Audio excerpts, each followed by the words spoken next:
Samahan niyo ako magluto ng chicken soup. Mga putay sa pagluto ng chicken soup. Una, tanglad. Pangalawa, marunggay, bitsin, sibuyas dahon, paminta powder, toyo, manok, main ingredient, chicken,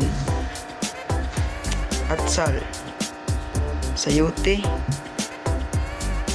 sibuyas, bawang. Yan ang mantika. Kaya napainit naman nato. Isa nato ning atsal, bawang ug sibuyas.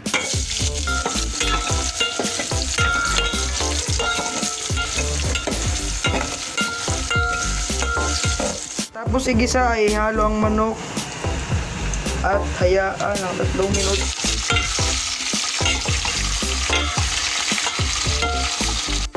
At haluan ng konting asin.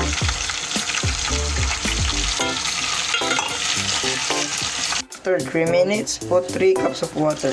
After 3 minutes, lagyan ng konting toyo. At ihalo ang mga gulay. Vegetable. Habang kumukulo, tikman natin ang sabaw. Ang init. The chicken soup is cooked. Okay, bye-bye.